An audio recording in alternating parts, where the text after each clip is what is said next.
Hello, and I am from the COBRE, who is hosting this. I'm going to tell you a little bit more about who the COBRE is, and then I'm going to pass it over to Seth Clark.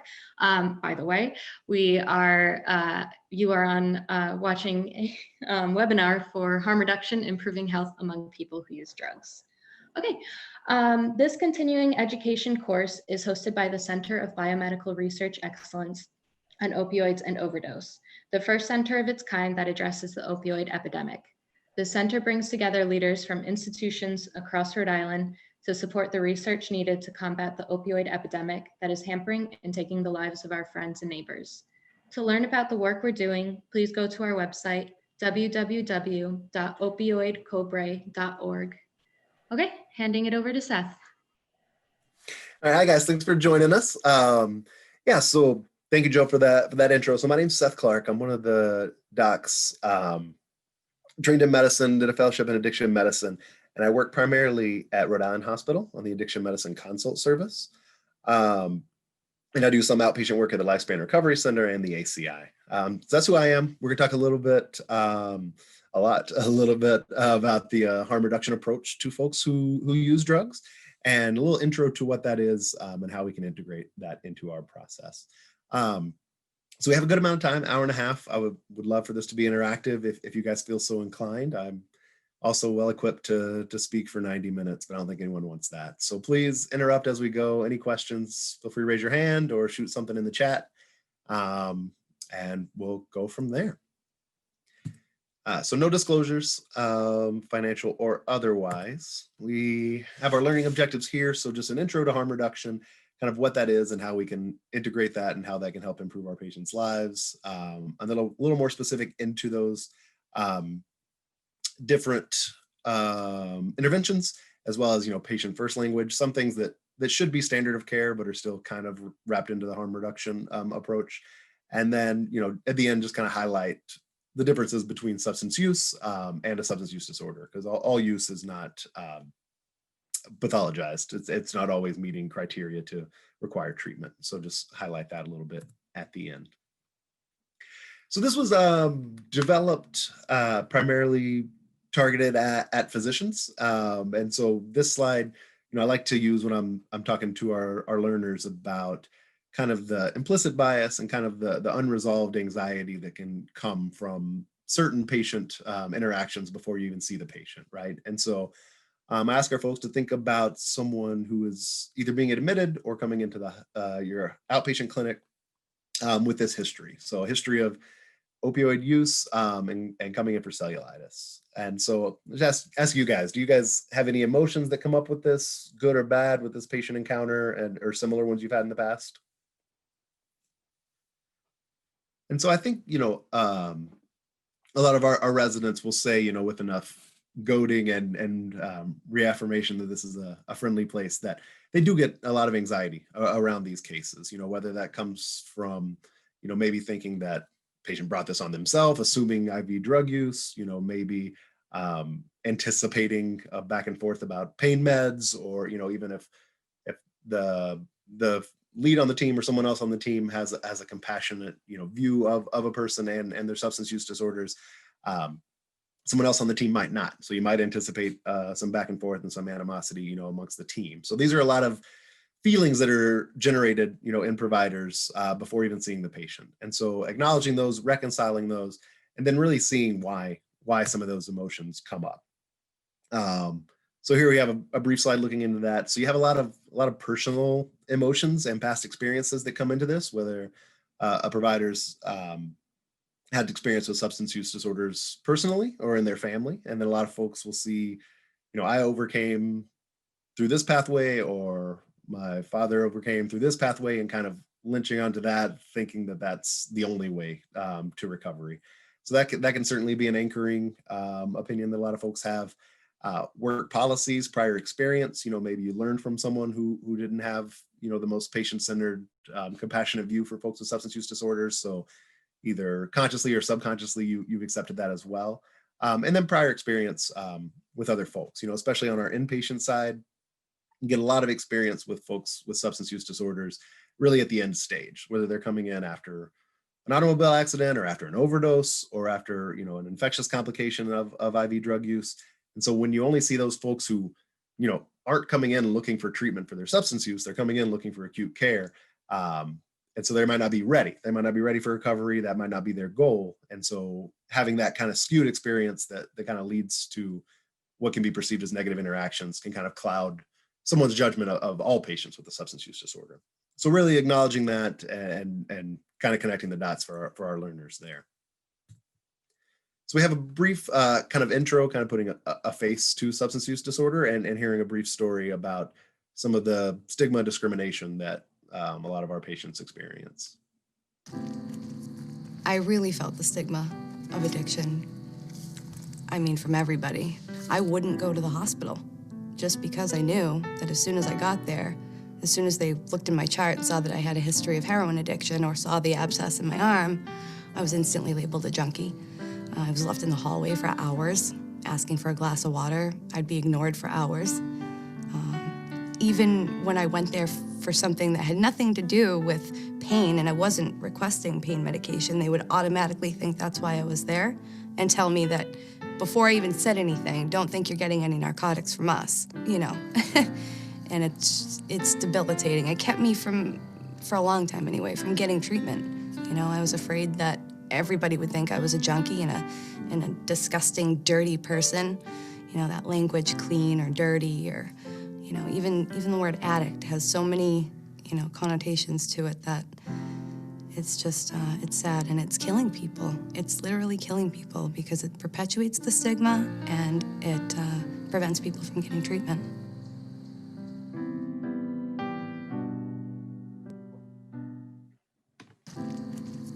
I really felt this.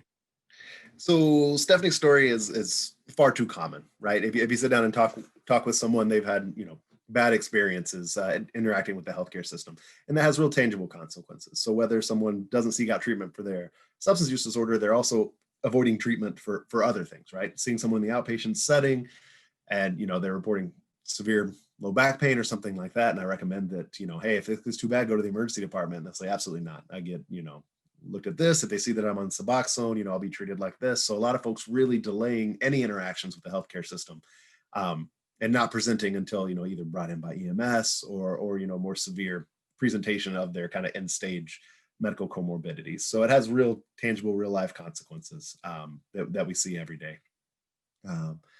So just a brief intro to harm reduction. So this is a great definition from the Harm Reduction Coalition, just really focusing on reducing harm. So aimed at reducing the negative consequences of drug use. So, through our upbringing and our training in public schools and other places, you got the DARE program and things like that.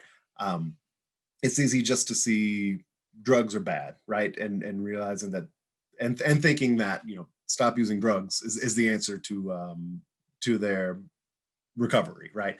But that's oversimplistic. The problems with substance use are the negative consequences that come from that, whether that's overdose or whether that's injection complications, whether that's social issues, arrest, things like that. Those are the consequences that we're trying to avoid, not just the substance in their body. So looking at, meeting a patient where they're at. So that's kind of one of the mantras, any positive change, that sort of thing. So really just talking to the patient, giving them a space to feel comfortable and trusted and cared for. And then, you'll see us come back to this a lot, but seeing what their goals are. Their goals might very well be abstinence. Hey, doc, I know this is dangerous. I know this is scary. I've got to stop.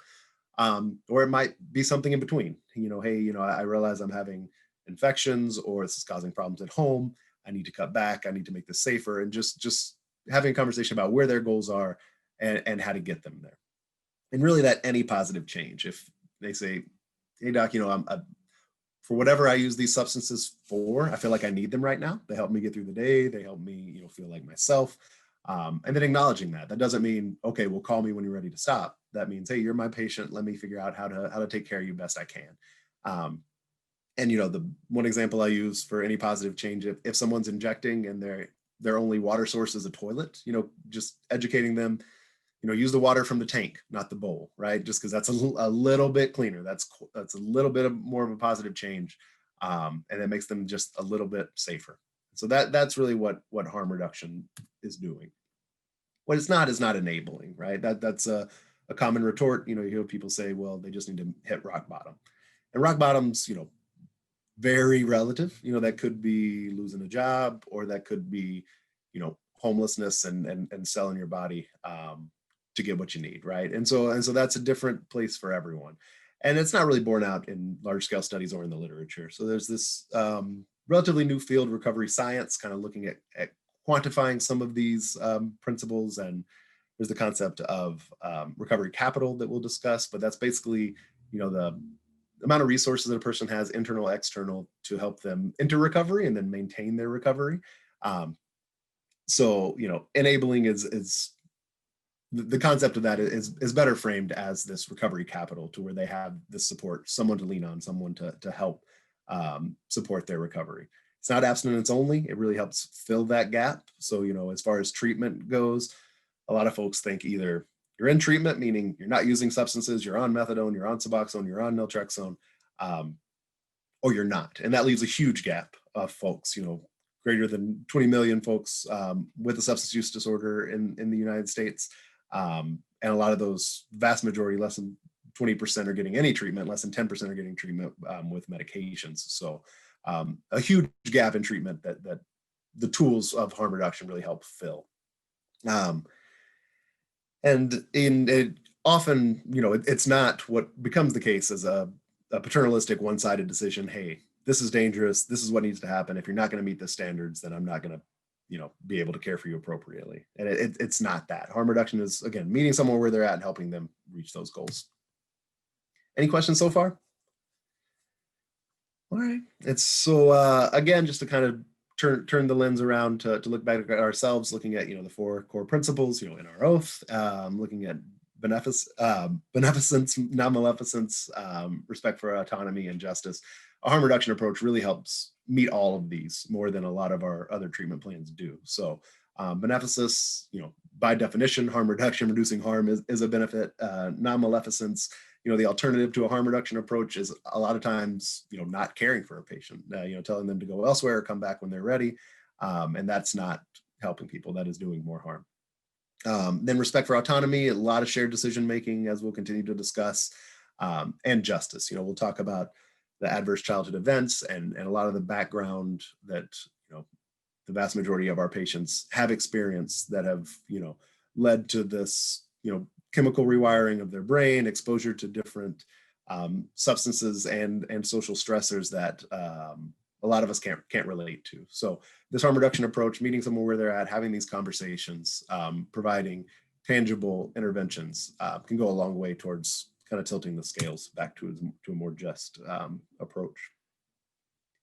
And again, just to reiterate, it's really treated like other chronic disease models, right? And so educate the patient, educate yourself first, and then educate the patient on available interventions and treatment modalities, and have a discussion with the patient. Hey, based on these options, based on what we're seeing, helping connect those dots for them as well. Hey, you're here in the hospital because of this. So you might not see that it's causing a big issue, but I'm seeing this from this end. And then having that back and forth with the patient. And then working with them to optimize their goals. So again, your goal might be, never using opioids again. Their goal might be, I want to cut back. I want to stop using needles, right? And so while that's not abstinence, that's still, a marked improvement in decreasing their risk there. And just to highlight the paradigm shift once again, so it's a non-judgmental approach. It's using patient-centered language.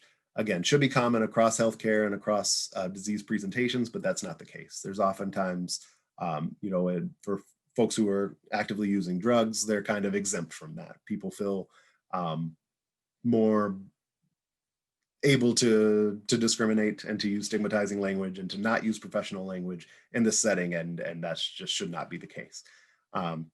Healing, not paternalism. Again, understanding a person's social situation, where they live, where they work, what they're dealing with, and helping them reach the goals that they help set out with your education.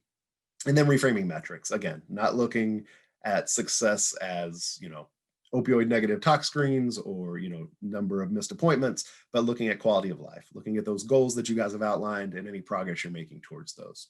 And so this non-judgmental holistic approach again, looking at the patient in their environment, understanding the stressors and the situations that they're presented with, and then looking at the underlying causes, either of continued use or of initial use, and looking at how to replace those. So if someone is actively using substances, in a risky manner, they're getting something from that, right? They wouldn't continue to do that. Maybe that is just the dependence piece, and hey, I just don't want to be sick, that's why I'm using this. But more often than not, it's social isolation, it's untreated anxiety, it's unsecure living circumstances. If you have a gentleman who is currently facing housing insecurity and often has to sleep outside, and if he has his bag on him, he doesn't feel comfortable sleeping soundly. So he'll use stimulants at night to kind of stay alert and protect himself. So just telling him to stop using cocaine or methamphetamine without helping him find a stable place, a place where he can feel comfortable, having a good night's sleep, is really not a realistic expectation. And just to kind of narrow in on the adverse childhood experiences, ACEs, these go hand in hand with substance use. And so they show a direct correlation with the amount of adverse childhood events increasing risk for substance use. So this can go a long way in just acknowledging these things, right? For the provider and for the patient. It can certainly tip over into kind of a fatalistic approach. Hey, you had all these terrible things happen to you. Of course you're using substances. Who could expect you to remain in recovery? So that doesn't happen a lot, but that is a common retort that you'll hear. And sometimes from patients, right? And so all of this is directed towards providers. I won't have these same, paternalistic discussions with the patients. If a patient wants to say, hey, doc, I don't want to view myself as a victim, this is my own doing, this and that, I'm going to, kind of point out these adverse childhood events and how that, oftentimes is relatively much more severe than what a lot of the population has experienced. You see that 67% of the population has experienced at least one adverse childhood event. But it's very relative. So if you look over here and see, that it's parental separation, right? That's not really on par with, physical or sexual abuse from a parent, but it's still considered that one. So it's all relative and cumulative. So having those conversations really help put the patient experience in perspective and can be helpful at motivational interviewing and moving them towards their goals. So this healing approach, looking at the paradigm shift, from a, hey, this is what's risky for you, this is where you need to be, to having that conversation with the patient and getting their understanding, right? There's a lot of providers don't have that lived experience, and honestly have a hard time kind of conceptualizing what leads people to putting themselves at risk with injection drug use and other things.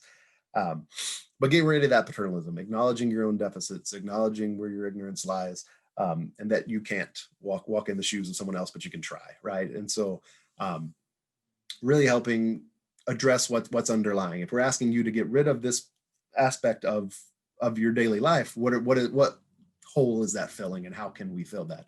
If it's housing, we can help work with housing. If it's anxiety, we can work with medications and counseling, those sort of things. If it's social isolation, let's get you in 12-step groups. Let's look at other ways to help kind of fill your time and strengthen those connections. And then just to hammer down on the metrics, right? So a lot of people get hung up, especially, in substance use disorder treatment, we don't have a lot of quantitative methods. And so folks rely on urine toxicology screens. Folks rely on appointment attendance, retaining in treatment, those sort of things. But looking at more nebulous metrics like quality of life, you can make those more tangible if you have those conversations and write them down.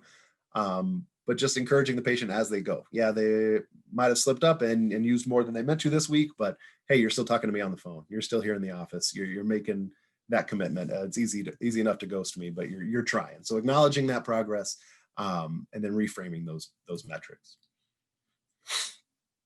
And then here, just to touch base on burnout, that's a hot topic. That's, a lot of committees are being formed, a lot of ice cream socials are being planned. But I think, a harm reduction approach to patient care can really go a long way in addressing burnout. I feel like a lot of folks feel burned out when they have what they term negative patient encounters, or when they feel helpless, right? And so if someone only tool is MAT, so if it's just here's Suboxone or here's methadone, anything short of that, I don't know how to help you. Harm reduction really fills that huge gap. So it's able to have a conversation, able to have a knowledgeable conversation, build that rapport with the patient, and help make that incremental change. And that goes a long way into feeling satisfied and fulfilled in the work that you do. And here to get into a little bit of the more tangible aspects. Again, quick caveat, this patient-centered language should not be considered harm reduction. It should be considered standard of care for any patient interactions across the board, regardless of patient or diagnosis. But that's often not the case. So the easiest, take homes from language, it can get kind of confusing. What's the right word to use? What's the right word not to use? If you just remember to literally use person first language, so a person with a substance use disorder versus, substance abuser or an opioid user or an IV drug user, just putting person first goes a long way. And then the other is just using medical language, right? A lot of the language that we use not only is stigmatizing, but it's inaccurate. It's also not helpful. So we'll touch on a little bit more of that. But it's also not just, PC police, the friendly thing to do, the right thing to do. It has tangible deficits. So if you look at this graph on the right, so they just referred to a patient as a substance abuser versus a patient having a substance use disorder. And amongst patients and providers, the common themes were that a substance abuser was more likely to benefit from punishment, not from treatment, to be more threatening. And those end up having real world consequences. If a person feels themselves that way, they're less likely to seek treatment. And if a provider feels that way towards someone, they're less likely to push for treatment and continued care. And so has real tangible effects, but also, the right thing to do. A little more specific on language. So I said MAT a second ago. That was developed for medication-assisted treatment, meaning the 3 FDA-approved medications for opioid use disorder, Suboxone or Buprenorphine, methadone, and naltrexone. That makes it sound like they're a potential augmenter. They might help treatment, but they're not necessary as the medication-assisted treatment goes. But the studies have shown out, in isolation, one intervention that is most effective is medication. So if someone just gets methadone, doesn't get counseling, doesn't have, routine urine toxicologies, the medication itself has shown a greater than 50% reduction in morbidity and mortality. Same for buprenorphine if used at high enough doses. So the medications are really the mainstay, really the gold standard. If you can only pick one thing, it should be the medications on a large scale. That's not the same for every patient. But to scale, the medications are the most effective. So they really should be the mainstay. So we moved away from medication-assisted treatment. You'll see folks say MOUD, medications for opioid use disorder. You'll see folks say OAT, opioid agonist treatment. That leaves off naltrexone, which is an antagonist. So what I do is I still say MAT, but I use that to mean medications for addiction treatment. So it's a little more encompassing. It puts the emphasis on the meds, but it also allows you to talk about medications for stimulant use disorder, medications for alcohol use disorder. So that's what I'll use MAT for, just because it's so prevalent that you still see it a lot.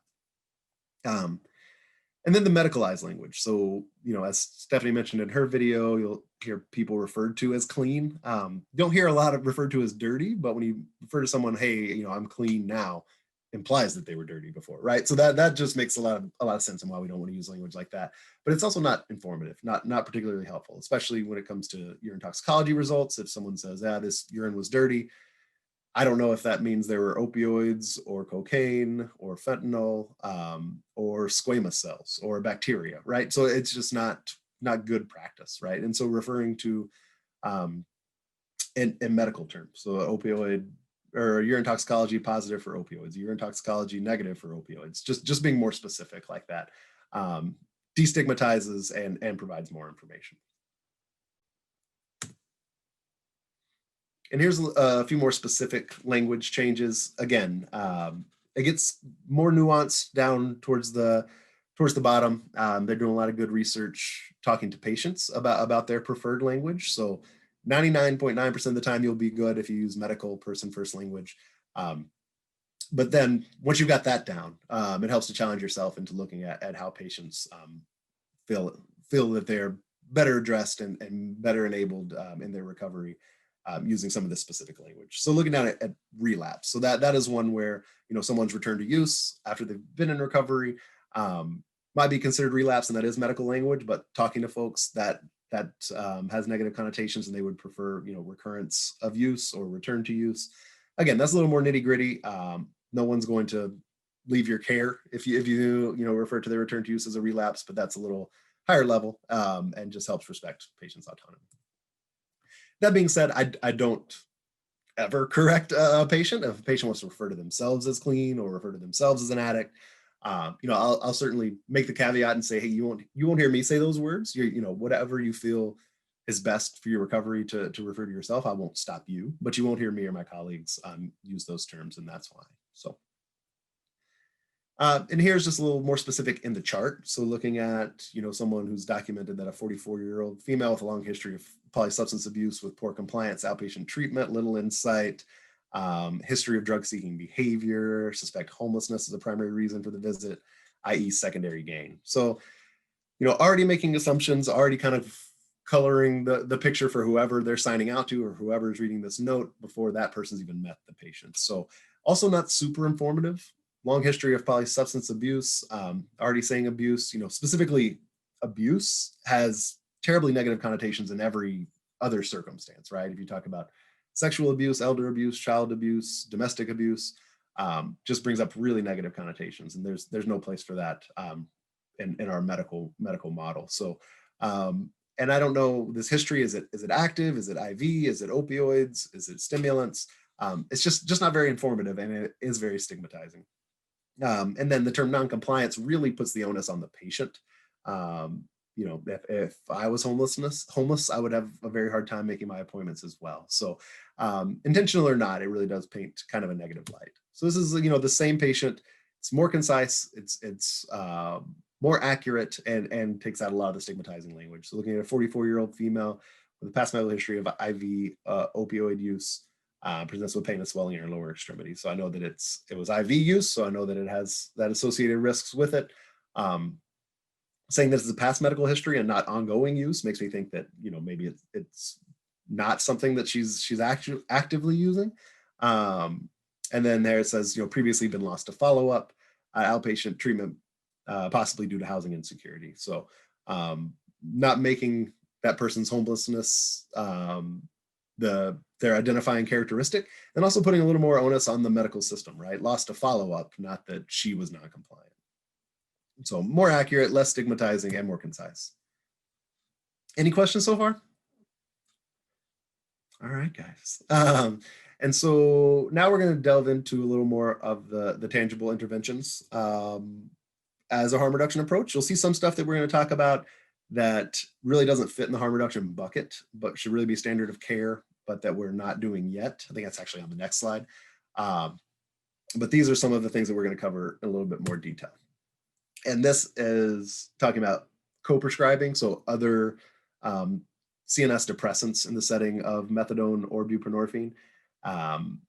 That should really be standard of care. You know, there were certainly are increased risks for respiratory suppression and overdose with multiple sedating medications. That used to be a non-starter. So someone had to choose between being on a benzo or buprenorphine. And it's shown that that's really puts people at increased risk of either having, you know, poorly managed OUD or poorly managed anxiety. So the FDA has come out and said, hey, you know, it's riskier to stop something. So if people are, you know, using their medications as prescribed, it's better for them to be on both medications. And then the low threshold buprenorphine, it kind of falls into that category where the new standards are much lower threshold, and that should be standard, but relative to the way it's been practiced for so long, this new lower threshold approach is seen by some to be more of a harm reduction model. So we'll go into that in more detail. So naloxone. Naloxone is the opioid antagonist. It's the reversal agent that works well to reverse an overdose in the setting of an acute opioid overdose. So you'll see it go by brand name Narcan. It sits on those receptors and pushes out whatever is there. So if it's fentanyl, if it's methadone, whatever's causing someone to overdose, it will displace those from the receptor and sit there. It does have a relatively short half-life, and so it's not getting those substances out of the system, it's removing them from the receptors. So once the naloxone wears off, those opioids can jump back on and someone can go back into another overdose. So most prescriptions have two doses, and you know, the potency of the supply right now is requiring multiple doses at once in a lot of settings. So we do have intramuscular and intranasal formulations. If you pick one up at a pharmacy, it'll probably be the intranasal formulation. It's there's a standing prescription in Rhode Island. You don't have to have a prescription. Anyone can walk in and ask for it. The state-sponsored Medicare, Medicaid, I think Medicare and Medicaid. I know Medicaid prefers the intranasal formulation. There's no copays associated with that.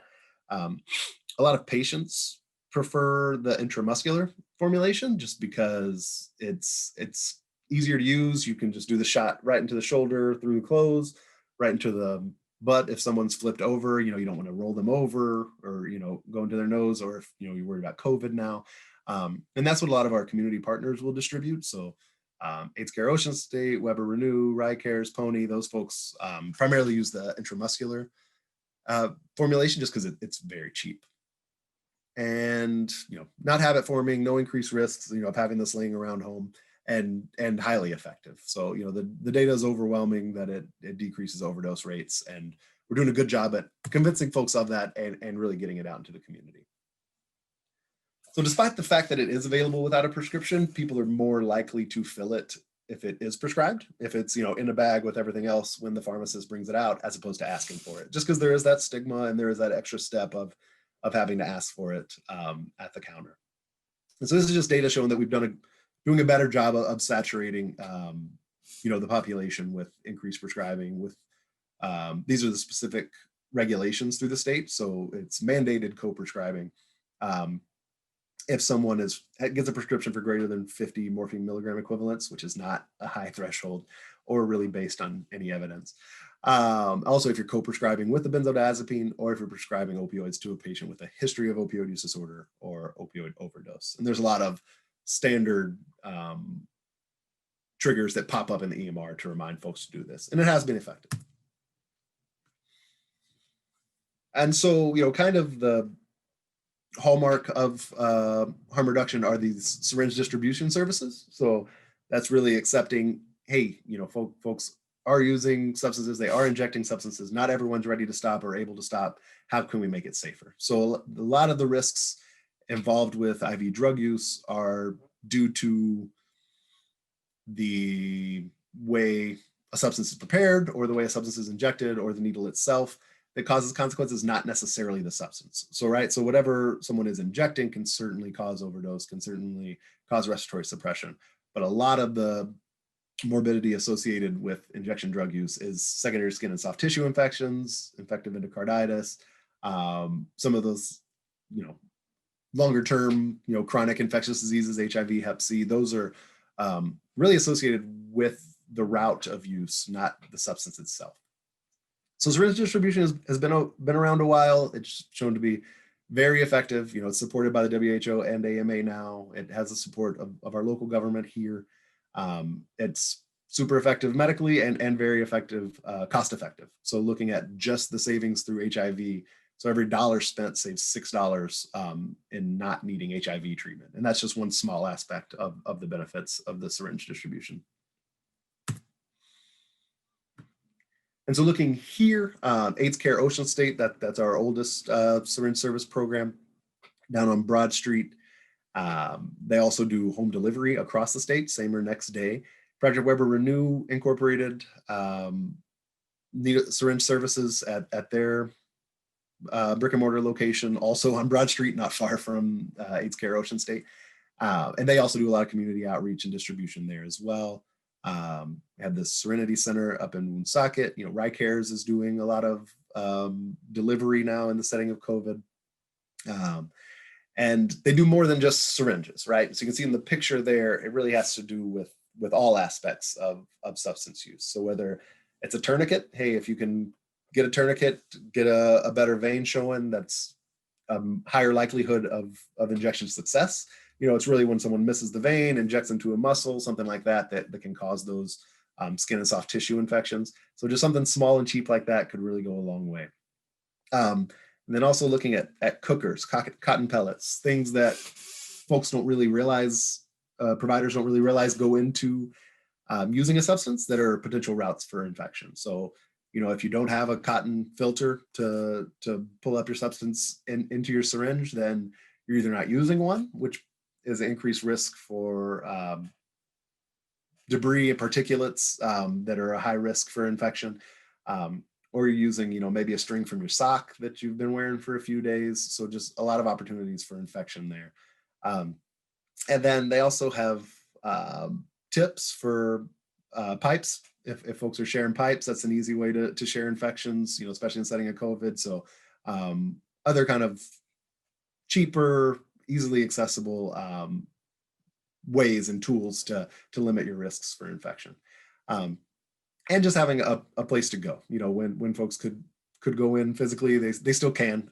They do have limited in-person hours, but just have someone to talk to, have someone that, can understand your story a little better and, talk to you about how you prepare your substances, how you inject your substances, and kind of going through that process with them can really go a long way.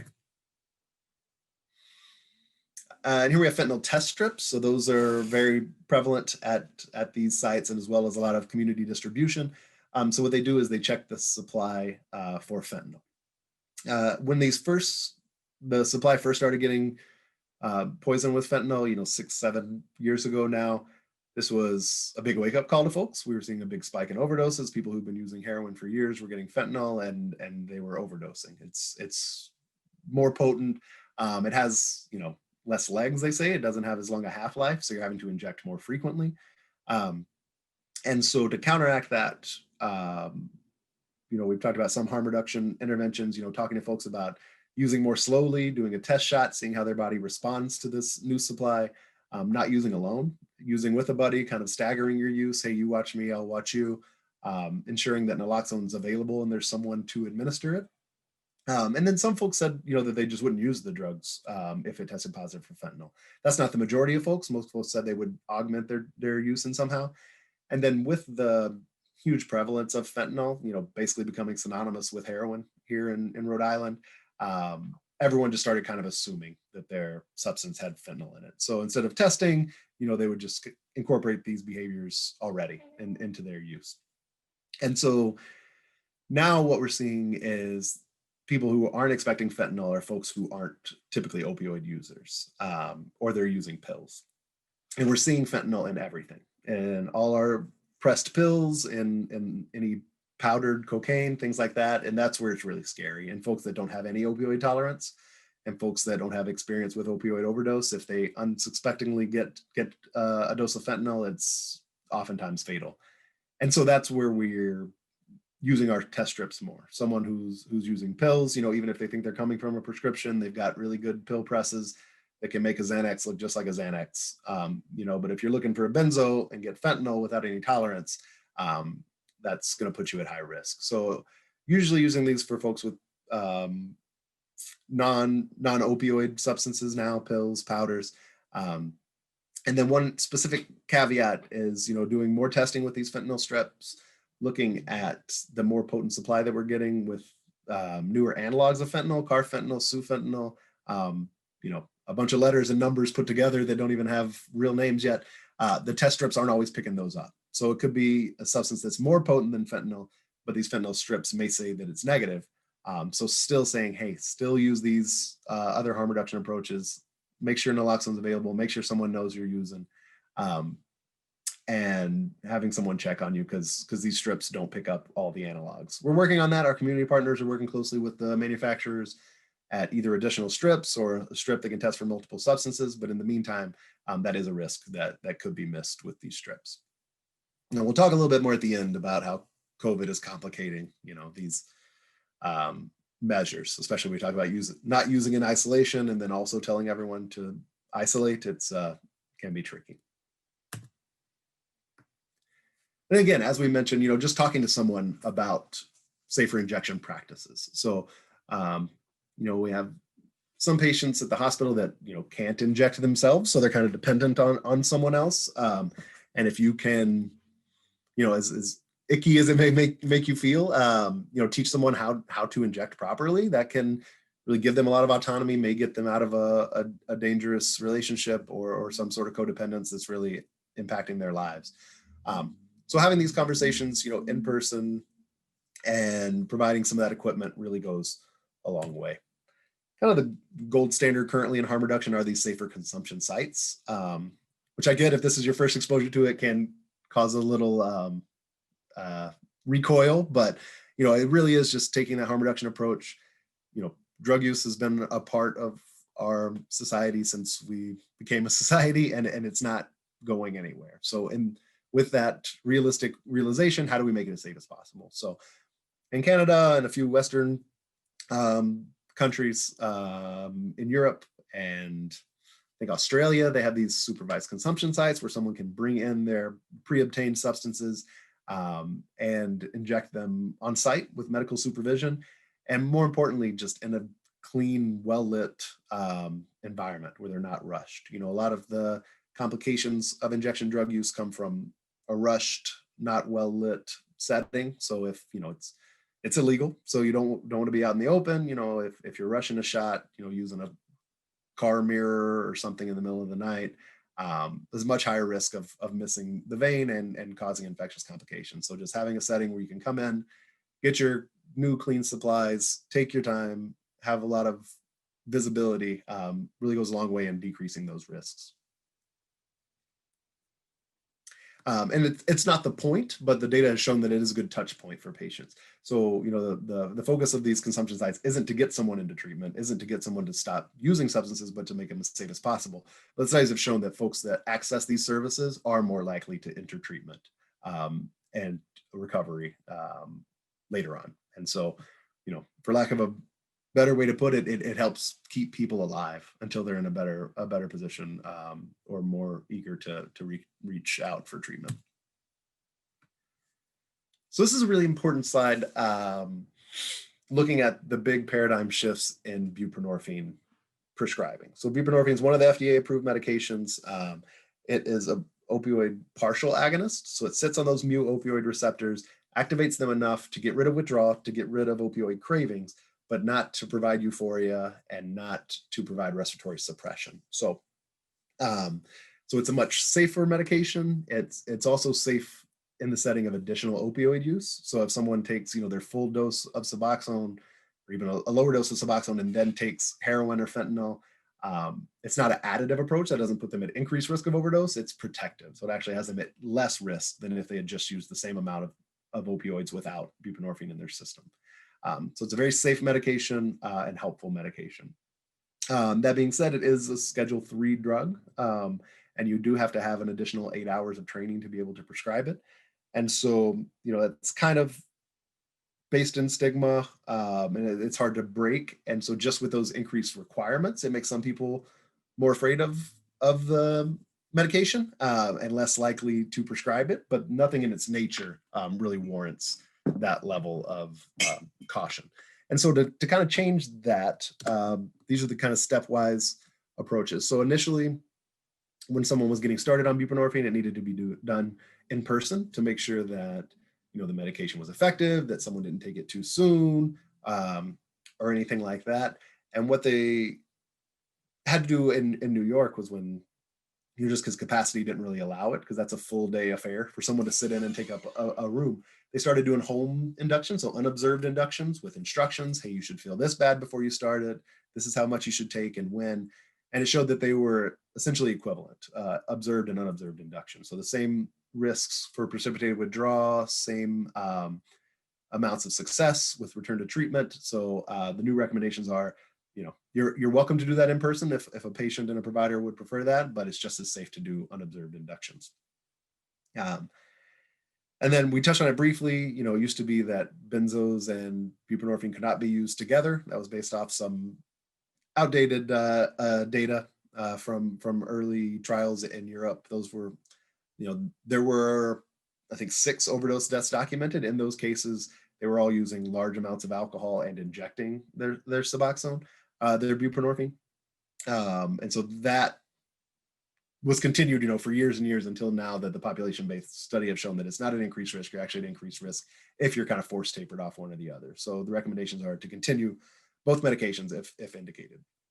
And then this, return to use meant that buprenorphine is not working, you should do something else. Go to methadone or go somewhere else or, go through withdrawal. And what we've seen is that that's really not the case, right? If someone returns to use, that just shows that our therapy is not working at the moment. That doesn't mean to stop it. That doesn't mean to change medications. That just means we need to augment it in somehow. Whether that's increasing the dose, whether that's increasing the support, whether that's starting counseling or increasing your counseling, it's really an indication for more treatment, not less. And they used to mandate counseling, 12-step meetings. The data showed that folks who were required to enter additional treatment, additional counseling or 12-step meetings didn't have any improved outcomes over people who were giving medications alone. That being said, that doesn't mean that counseling and 12-step meetings aren't helpful. The people that voluntarily took up those resources did better. So folks who were on medication and chose to go into counseling and 12-step meetings had better outcomes, but those who were made to go to the meetings did not have any improved outcomes. And that was a huge barrier to treatment initiation. So there were well-meaning docs who would say, hey, I don't have the capacity to ensure counseling, so we can't start this medication. Sorry, good luck. And so removing that barrier opens it up for the patients as well as the providers. And then, drug testing, looking and finding other substances, if someone's toxicology screen came up positive for marijuana, there would be folks that would, kick people out of treatment. So just showing, hey, that's not the specific substance we're targeting anyway. And that's not really a reason to stop someone's appropriate management.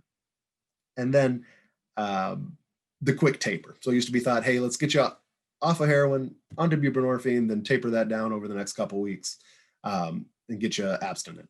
That's, showing that at worst gets rid of someone's tolerance if they're tapered off and puts them at increased risk for overdose. But there aren't the long-term consequences that we're concerned about for someone on longitudinal management. So I have folks who've been on it for, almost 10 years who are doing really well. And they ask me about tapering, and, I ask them what are the risks? What are they feeling? What, and it's, actually, nothing's changed. I'm doing really well, better than I have been in a long time. Why mess with that? And if someone, is stable in their recovery and still wants to, I'm certainly of the thought that, the fewer medications, the better. We can certainly try it, and if it doesn't work, just go right back up on the dose. I'm hesitant if I get someone who's been had bad, severe substance use disorder for a while, and they're looking at tapering, we get them onto Suboxone. Hey doc, I feel great. Let's start to come off this stuff. I really hesitate to do that too early. If I kind of akin to insulin, if someone is diabetic, a type 2 diabetic, they get put on insulin. Hey, I don't want to be on insulin my whole life. Okay. We have to make some pretty dramatic changes. You're going to have to lose 100 pounds, change your diet, but we can get off insulin. It's been done. Kind of similar to MAT, not saying never, but, we got to make some other changes. If that's, got your job back, got your kids back, you're in a better place, you have more of that recovery capital, you have more support around you. Yeah, let's taper your dose. But if it's, someone who's still struggling with anxiety, depression, still has insecure housing, nothing's really changed, but the meds, we shouldn't rush to come off of them until we can, help support some of those other circumstances. Any questions yet? All right, keep going. And so, yeah, so now looking at some tangible ways to incorporate harm reduction into your practice. I don't want to go on a big, lecture about this because everyone's practice is different, and I'm not sure, where you guys do practice. But some general concepts, just inclusivity, evidence, and compassion, just ways to make a setting feel like a safe place for a patient. So, a lot of that comes down to your personal interaction, but there's so many opinions formed, before they even see you, whether that's, the discussions they have over the phone, whether that's, the setting where they come in and sit in the waiting room. Even at my site, I think we do a good job of having patient-centered discussions and making it a friendly place, but you do still go through, 2 double doors with locks, and there's a security guard sitting there. The receptionist is behind the glass. You have to be let in, a lot of really stigmatizing things that people, come to anticipate and expect and accept, but it's still consciously or subconsciously can be, discriminating and kind of stigmatizing. So any ways you can make that environment more friendly is very helpful too. Right. So just creating relationships to ensure that this is a comfortable space, right?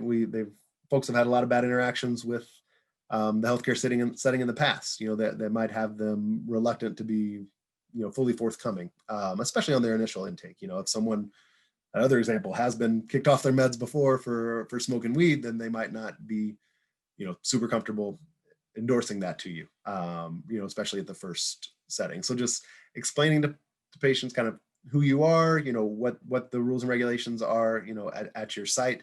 For me, I can speak candidly and say, hey, you're never getting kicked off, right? If something shows up, and it's not going in the right direction, we're not meeting your goals, then yeah, we'll certainly talk about a change, but it's never, hey, we're done here, good luck, right? And so I think that really helps change the expectations and the concerns of a patient a lot. And having those conversations with, the points of contact. If you're the one calling the patient, scheduling appointments, great. But if it's someone else, you want to make sure that they have an evidence-based approach, a patient-centered approach as well, because that can really color the interactions, from that point on. And then you yourself being comfortable asking and discussing these things, dealing with any cognitive biases you may have, any experiences that you may have, recognizing those, and just being comfortable and educated about, how to talk about these things. If that requires you to do a quick Google search, differences between crack and powder cocaine, do that. It is things we need to be, we need to know about for this medical disease model, and for, people who are using substance, we need to be knowledgeable. So educating yourself and educating the patients, and just listening to your patients. It's not their job to educate you, but they do have a lot more experience, and a lot of personal experience with the healthcare system and with substances. So you can learn a lot from them and their individual experiences just by listening and having that conversation. And again, just kind of the setting, what you have up. If you have, posters from RICARES, if you have, a pride poster, things like that, that just make, hey, this is a welcoming place. We're happy to have these conversations. That sort of thing can go a long way. And just the harm reduction tools. It kind of shows, hey, we're talking about this stuff, but you've got test strips for you to grab. We've got, Narcan on the wall if someone needs it, things like that. Speak loudly as well. So I did want to take a second to break off into discussion groups. I hate that when I'm sitting on your end, but you guys could use a break from me anyway. So Joe's gonna hop on, I think send you guys out into a couple small groups, talk for about 5 minutes about kind of your experiences and any questions or concerns you may have, and then really any tangible ways that you may be able to implement some of these techniques in your setting. So we're gonna have you do that for about 5 minutes, then we'll come back and discuss at a larger group some of what you guys talked about for about 5 minutes, and then I'll wrap up. I thought that a good harm reduction strategy would be to put the flyers and literature out, like you said. I think that's like a really easy thing to do. That wouldn't take too much effort, and it shows the patient, just like without speaking, that you kind of support them in that way. Yeah, that's great. Thanks, Phoebe. Yeah, and that's, cheap. Usually, our community partners have this stuff readily available. And so, yeah, I think that's a great way to start a conversation, with the staff and the patients. So if front desk is, hey, what are these? Then we can have this discussion and provide a little education there, and just make it a friendly environment, as well as a good way to provide resources to folks. Yeah, I think that's great. Thank you. Anything else in group 1, or anyone from group 2 want to chime in?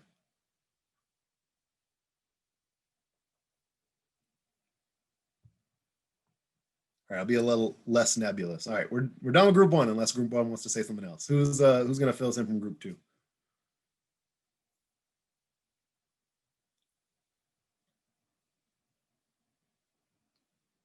All right, group 2 is a little shy. How about group 3? So we just talked about like using a non-judgmental, holistic approach with our patients, and just not assuming that all substance use is problematic, like we discussed, and looking at the reframing metrics, just seeing if the patients are meeting the goals that they want to meet, and just looking at the positive change towards their goal. I think that's great. Thank you, Mary Ellen. Yeah, and so I think, just the incorporating what we do for most chronic disease states, right? Just talking to the patients, taking everything into account, and just in a non-judgmental way, kind of that shared decision modeling. What are your goals? going from that. Yeah, that's one of those things that sounds, relatively common sense, but it's not, especially, with this patient population. Patients kind of come in expecting to be stigmatized and have their guard up, and if we can help, help build that relationship back and regain their trust, that really goes a long way. And a lot of that is how we talk to folks and the questions we ask and how we respond to their responses. So yeah, if you can create that healthy, open, trusting environment, that goes huge into someone's recovery. Great, thank you guys. And what about group 4?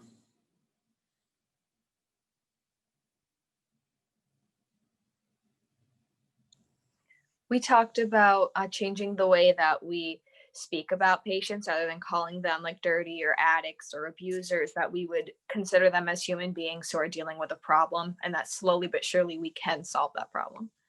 Awesome. Yeah, that's great. Thank you, Rachel. Yeah, and that starts with us, right? Some of the language patterns can be tough to break, even for folks who feel empathetic and who do this and are very patient-centered. We, like I said, went through the DARE program. We went through traditional training, and it can be hard habits to break, but very important ones that really help create that environment that Mary Ellen was talking about. And I think that's a great segue, as Mary Ellen was talking about how not all substance use is problematic. So that's what we're going to jump into here now. Did anyone else want to say anything else that came up in the groups, or any questions so far? Okay, so I'll wrap up with these slides and then try to save us a little time at the end for any questions, and then just be respectful of you guys' time and get out of here on time. So looking at substance use, a lot of it's marketing, right? What has society decided is acceptable or unacceptable? And there's not a lot of basis for these decisions, outside of kind of structural racism and stigma and discrimination. But just to highlight some of this, looking at the acceptable substances, I've been pounding coffee through this whole talk, right? And sugar to I would say to a lesser extent, but there's population-wide medical and social consequences of being addicted to sugar and other fast food and things like that. And then alcohol is an easy one, right? We have a public health opioid overdose crisis, when 47,000 people died of an opioid overdose. We lose lives, on the scale of about 100,000 a year for alcohol, and that's still celebrated in our society, right? You drink when you're happy, drink when you're sad. There's wine mom shirts and glasses and all these things, and it's just really held in a separate light. Looking at the gray area, so nicotine, it's smoking itself has become stigmatized to an extent where it's been highly effective from a public health approach, but at the same time, the burden of that really falls on a lot of our patients who don't have a lot of means and are still suffering from nicotine dependency and having to pay a lot of money for cigarettes and things like that. So it's not always for the individual benefit, but that's something that we've seen change. But nicotine is having a resurgence with the e-cigarettes, with the vapes. That's, some people still stigmatize that, other people it's kind of tribalism. There's a lot of vaping and juuling and things going on in our schools, so that's still in a gray zone. Marijuana's public attitudes have shifted a lot about that, but that's still can be stigmatized, still monitored, can be used to discriminate, for jobs or treatment, even in states where it's legal. So that's still in a weird gray area.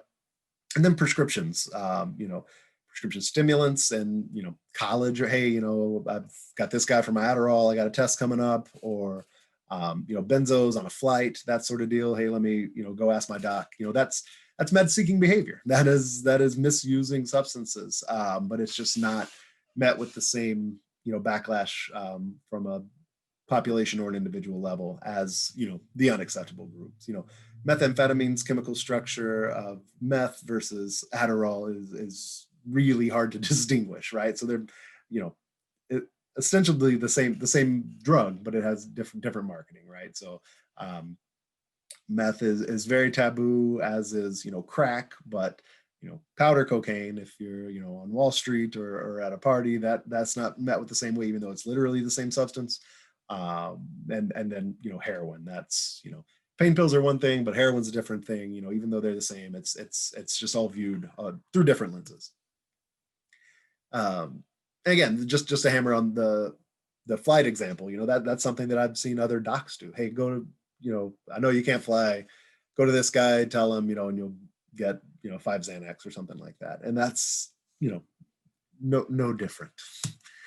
And then again, just hammering down the same things, how different substances are acceptable in different contexts, right? So if it's someone who's binge drinking in college, oh, that's just college. But, if that's viewed through a different lens, in a different setting.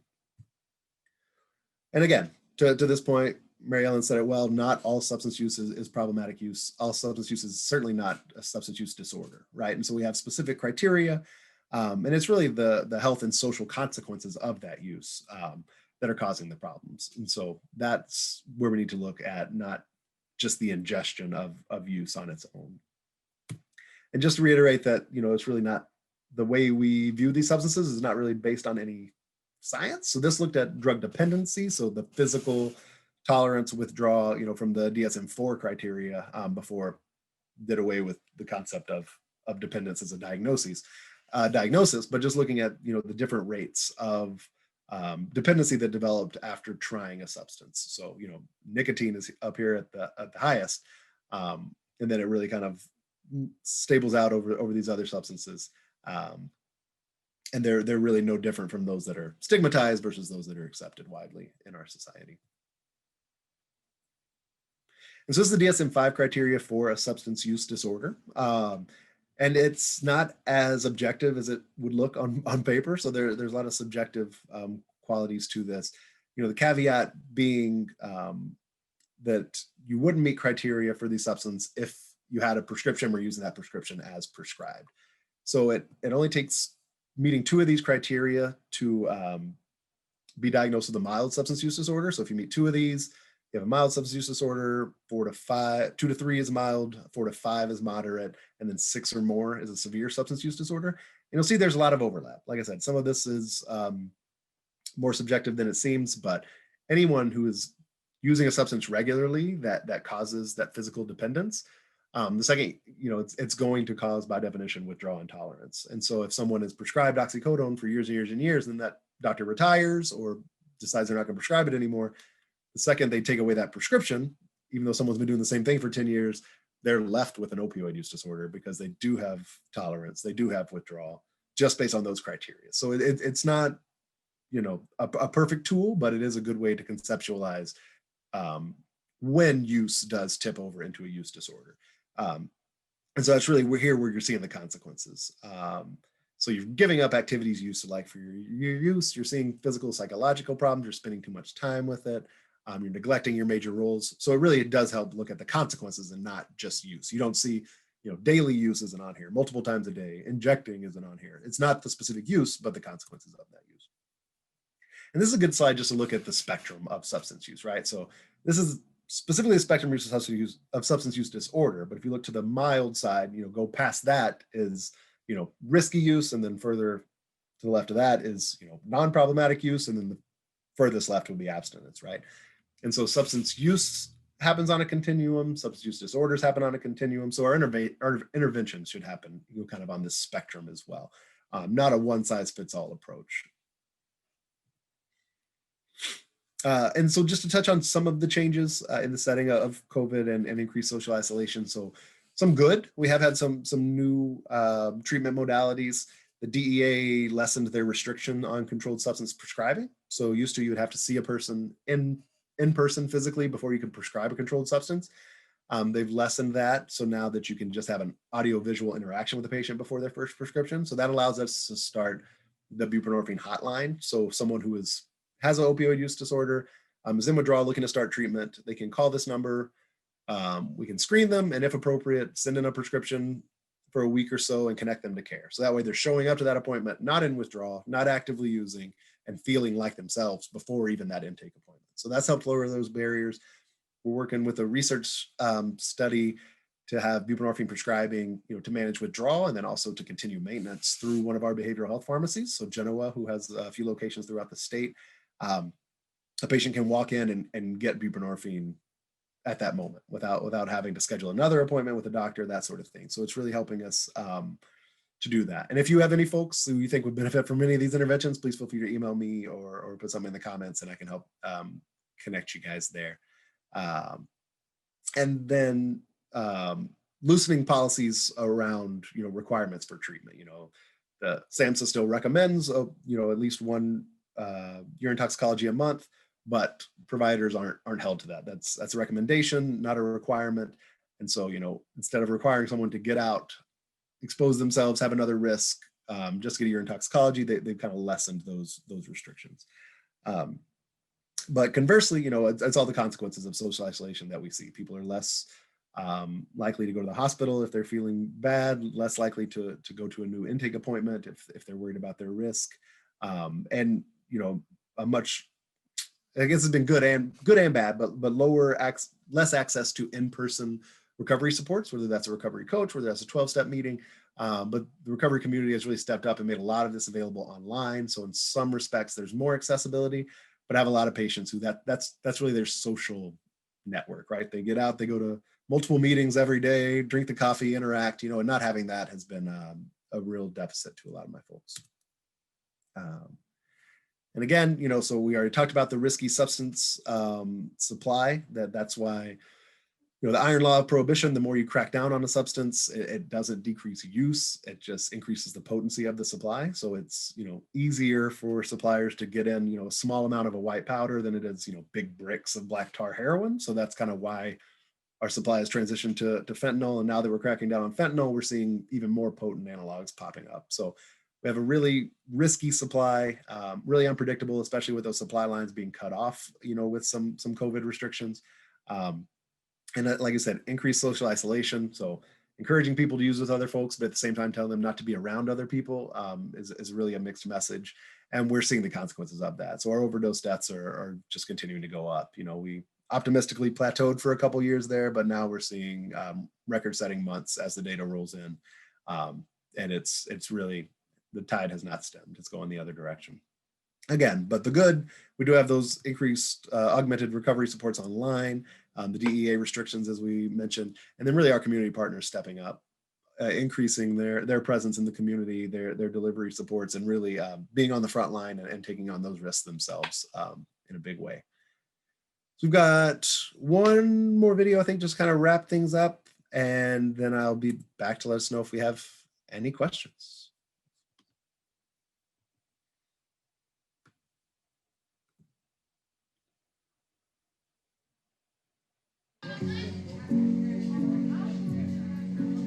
Every single community has been affected, every demographic, every type of person, men, women, young, old, black, white, doesn't matter.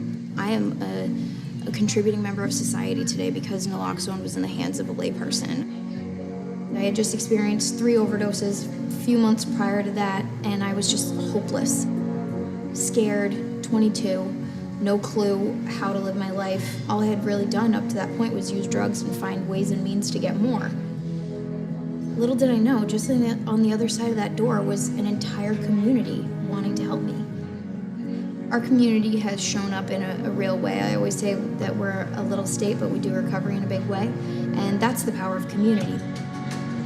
That's the power of sharing stories, is that we see ourselves in other people and other people see themselves in us. What's more powerful than looking at someone in the eye and saying, I understand and me too. Those words, they are transformative. I believe that we need to recover out loud so people don't die alone in the dark. It's a public health crisis, and if you have the ability to save someone, then why wouldn't you? How many people are we missing if we don't share about it openly, if we don't speak out loud? And today, that's what my whole life is about, is sharing my story and empowering others to do the same. It's transformative. It's changed my life.